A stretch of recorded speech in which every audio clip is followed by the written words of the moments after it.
Hi, in this instructional video, we're going to look at logarithms and logarithmic equations.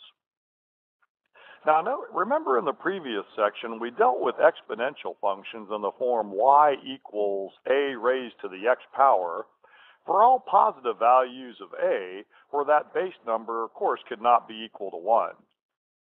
Now, the horizontal line test shows that exponential functions are one-to-one, and therefore, guess what's back? Our friend, the inverse functions. So remember, the equation defining the inverse of a function is found by interchanging x and y in the equation that defines a function. So starting with our friend here, the exponential function y equals a raised to the x power, and interchanging x and y yields, well, it doesn't take much to see, x equals a raised to the y power. Now, when this happens, here y is the exponent to which a must be raised in order to obtain x. We call this exponent a logarithm, symbolized by log. The expression log base a of x represents the logarithm in this discussion. So again, the number a is called the base of a logarithm, and x is called the argument of the expression. It is read logarithm with base a of x, or logarithm of x with base a. So the definition of a logarithm, for all real numbers y and positive numbers a and x, where of course that base number cannot equal 1, y equals the log base a of x if and only if x equals a raised to the y power. Ladies and gentlemen, a logarithm is an exponent in disguise. That's what Young likes to say. So the expression log base a of x represents the exponent to which the base a must be raised in order to obtain x. So notice the parts in logarithmic form in blue here, and notice the parts in exponential form, and they kind of do that pretty blue here. You know how I like the colors. So the exponent in logarithmic form is the y as is in the exponential form. The base number on the log there is the little number, and the base number in exponential form is the larger number. See, so it's just a different way to write things, and we'll see that you can interchange these forms in a minute. So let's get to it. Now, what I like to do is introduce what I call the clown face, to change from logarithmic form to exponential form. Now, I've had students, I had one little girl in one class say, I'm afraid of clowns, I'm afraid of clowns. I don't know what it is about clowns. Maybe it was some of those killer clown movies I used to have on, where they had evil clowns. But anyway, notice if I take log base 2 of 8, it equals 3, and if I change it to exponential form, here comes my clown face, all right?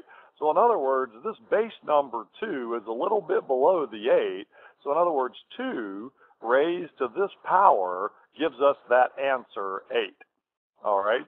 So it's very easy to change from logarithmic to exponential form, and you will have some of these on the test, by the way.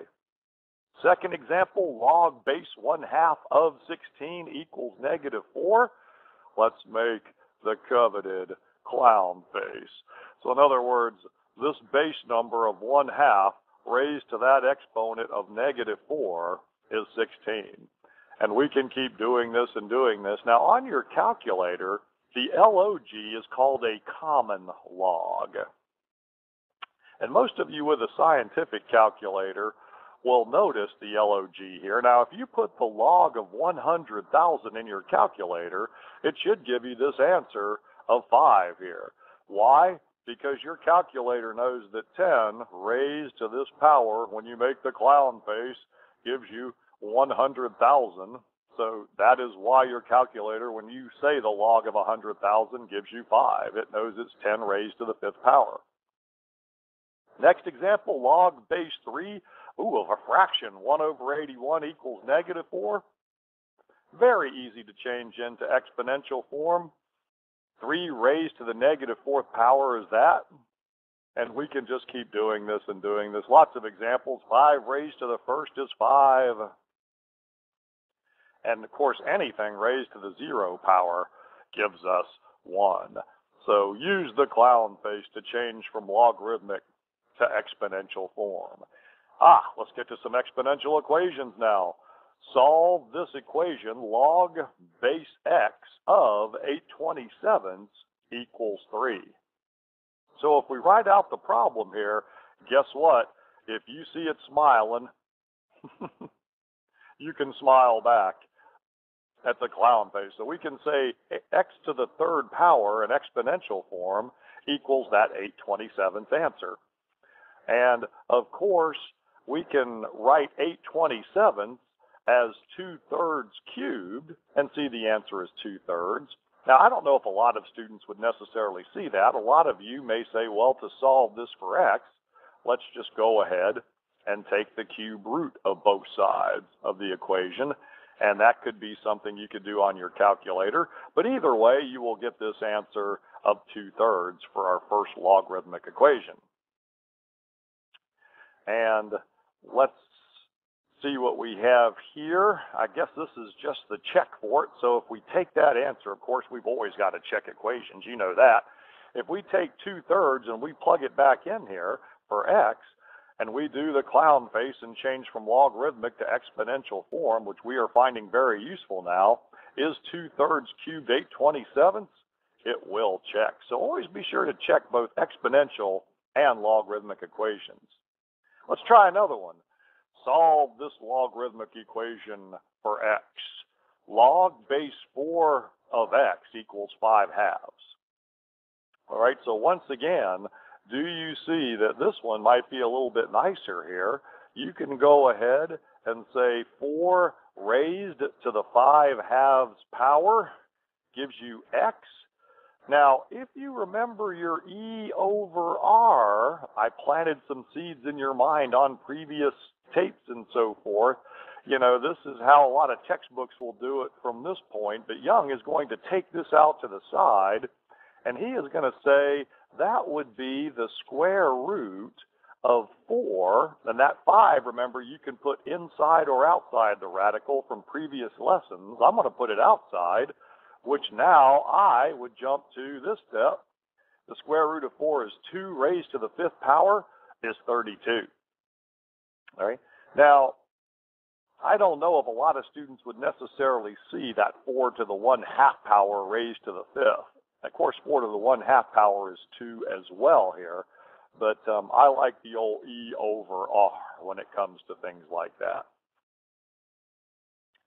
One more example before we sign off this instructional video. The log base 49 of the cube root of 7 equals x. Now that one really looks scary. Some of you might be going, Mama, Mama. All right. So again, hopefully if you're doing these in the homework, Math Excel, Angel, whatever, you're saying, well, let's change this logarithmic form to exponential form by saying the base number 49 raised to the x equals the cube root of 7. Now remember, when we did exponential equations in earlier lessons, we tried to get the same base here.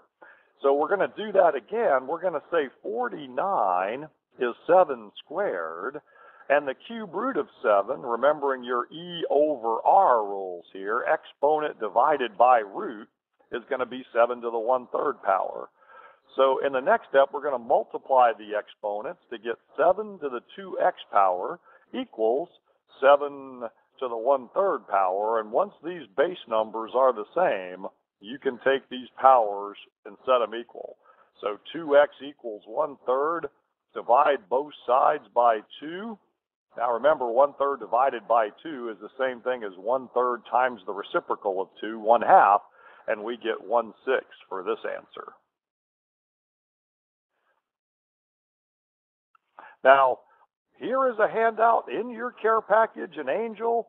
For you online students, you'll find it in Angel, and for you hybrid and lecture students, you will be given this on day 1, and this will cover every single thing we need to know about logarithms. And I'm going to bring it up at the end of each video here. And notice we talked about the definition of a logarithmic function, no matter which way they write it. Look at this. The log base a of x is on the right. Does it scare you? Not if you know a to the y power equals x. All right? And then by that, we could actually go and show some of these properties here, but we'll hold off on that until future lessons. So Professor Bob Young signing off. Slam that homework and let's make some A's.